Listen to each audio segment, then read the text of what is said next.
अस्सलाम वालेकुम and welcome in inside life. आज हम सीखेंगे कि धनिया को स्टोर कैसे किया जाए। ये बड़ी सॉफ्ट से पत्ते हैं जो थोड़ी देर भी हवा में रखने से सूख जाते हैं और ज़्यादा नमी में रख लें तो फिर ये डिकम्पोज हो जाते हैं, तो ये ताज़ा नहीं रहते। और जब ये महंगे हो जाए तो फिर तो इतना मुश्किल हो जाता है इनको ढूंढना और फिर ख़रीदना। तो जब भी ये सस्ते आपको बाज़ार में मिल जाएं, जब इनका सीज़न हो तो आप इनको स्टोर करें। वो इस तरीके से वो आज मैं आपको बताती हूँ। धनिया आप ले आएँ और किसी भी कंडीशन में, अगर आप गिट्टी नहीं लेते तो फिर वो खुले हुए हों वो ले आएँ, उनको साफ़ करें धो के। और धोने के बाद आप इनको इस तरीके से बिल्कुल पतला सा वो चॉप करें, काटें इनको। मोटा काटेंगे तो फिर जो है ये सही नहीं रहेंगे, फिर वो अजीब से लगते हैं। सालन में डालने में फिर बड़े बड़े धागों की तरह इनकी डंडियाँ हो जाती हैं। तो इनको बिल्कुल पतला पतला जो है वो काटें इस तरीके से, बिल्कुल चॉप करें इनको। ग्रीन जो सब्जियां होती हैं जो पत्तों वाली होती हैं, उनको जब भी हम लेके आते हैं मार्केट से तो हमें टेंशन होता है जल्दी जल्दी से इनको पका लें। और धनिया एक ऐसी चीज़ है जो डलती भी थोड़ी सी है और हम लाते भी बाज़ार से बहुत ज़्यादा हैं। तो फिर यहाँ मसला आ जाता है स्टोर करने का। स्टोर करना बड़ा मुश्किल हो जाता है। इतनी ग्रीन ग्रीन अच्छी लगती है कि बंदा ख़रीद ही लेता है, मगर घर आके फिर वो ख़राब हो जाती है, फिर फेंकनी पड़ती है। बहुत सारी टिप्स मैंने यूज़ की थी। फॉयल पेपर डाल के मैंने रखा, उसमें कुछ जो है वो धनिया बच गए थे कुछ टाइम पीरियड के लिए, मगर ये हुआ कि उसमें थोड़ा सा अगर स्पेस खुला रह गया तो फिर वो ख़राब हो जाती थी, उसके अंदर हवा चली जाती थी तो वो डिकम्पोज थोड़े कम होते थे, मगर पीले हो जाते थे पत्ते उसके। मतलब काम के वो यूज़ वाले नहीं रहते थे जो हम डालते हैं ऊपर से ग्रीन ग्रीन पत्ते आए इस तरीके से। देखें, इनको काट लें। तो जब मैं बात करी थी जब हम ग्रीन पत्तों वाली चीज़ें लाते हैं तो उनको स्टोर करना बड़ा ही इंतहाई मुश्किल होता है। खुला रखते हैं तो सूख जाता है, शॉपर में डाल के रखते हैं तो डिकम्पोज हो जाता है। जैसे मैंने बताया कि फॉयल पेपर में अगर हम डालते हैं तो कुछ टाइम चल जाता है, मगर ख़र्चा आपका डबल हो जाता है। फॉयल पेपर इतना महंगा आता है, 500-600 रुपीज़ का आई थिंक है। तो उसमें से इतना सा आधा मीटर की जितना हम पेपर काटते हैं, फिर उसमें रैप करके और फिर रखते हैं।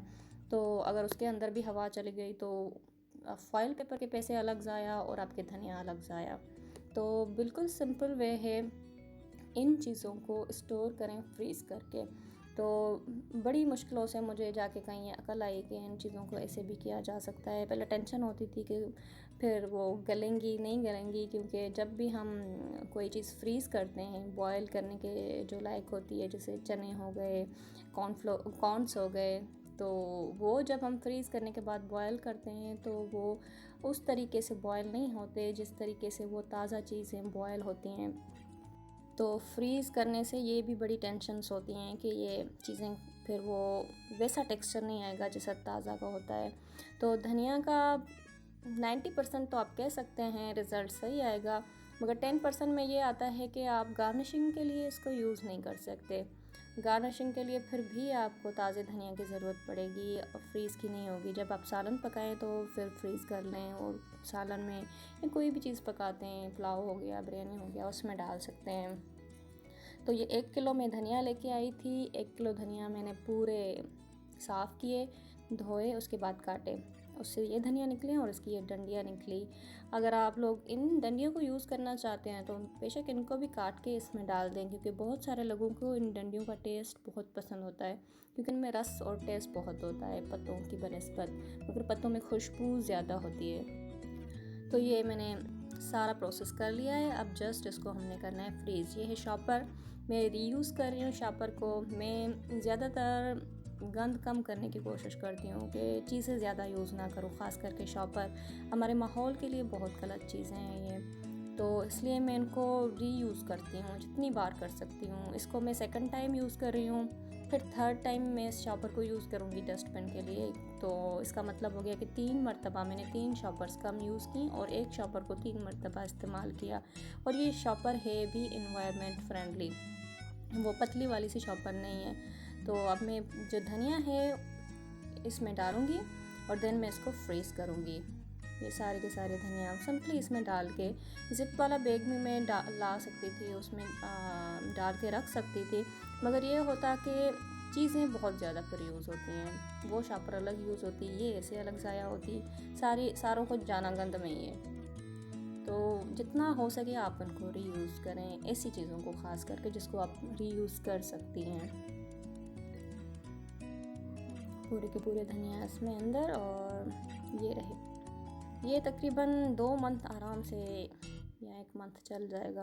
अगर फैमिली बड़ी है तो 1 मंथ, नहीं तो 2 मंथ आपके आराम से धनिया चल जाएंगे। इसको मैं अब 2-3 घंटे में ये फ्रीज़ हो जाते हैं, तो इसको फ्रीज़ कर लें और भूल जाएंगे, आपके धनिया ख़राब होंगे। जितना भी टाइम पीरियड आप इसको रखें, 2 महीने, 3 महीने, 6 महीने, जब तक फ्रीज़ होंगे ये सही होंगे। उसके बाद जो है आप आराम से उसको यूज़ कर सकते हैं। तो इसको मैं फ्रीज़ करती हूँ और उसके बाद जो है मैं आपको दिखाती हूँ कि इसकी जो शक्ल कैसी हो जाती है और उसका कलर कैसा आता है। ये देखिए, ये फ्रीज़ होने के बाद इसका कलर है, कलर ख़राब नहीं हुआ, कलर और अच्छा हो गया है। जैसे दाग से ताकतवर धनिया होता है ना, वैसा इसका कलर हो गया है। ये देखें, थोड़े थोड़े से मोटे भी कटे हैं तो वो फील हो रहे हैं कि बड़े बड़े कटे हुए हैं, इसीलिए मैं कह रही थी इनको बिल्कुल पतला चॉप कीजिएगा, पतला काटिएगा। फ्रीज़ होने के बाद फिर ये लगते हैं कि बड़े मोटे मोटे कटे हुए हैं। ये देखिए, अब आपको टेंशन नहीं होगी कि आपको धनिया को कैसे स्टोर करना है, पालक को कैसे स्टोर करना है, या जो भी सब्ज़ी है पत्तों वाली, उसको इस तरीके से स्टोर करें। और ट्राई ज़रूर कीजिएगा इस टिप को, इंशाल्लाह आपकी सब्ज़ी जो है वो ख़राब नहीं होगी, इस तरीके से ताज़ा ही ताज़ा रहेगी। तो कमेंट्स में ज़रूर बताइएगा कि आपको टिप कैसी लगी, पसंद आई नहीं पसंद आई, आपने ट्राई की या नहीं ट्राई की। तब तक के लिए मुझे इजाज़त दीजिए, अल्लाह हाफ़िज़।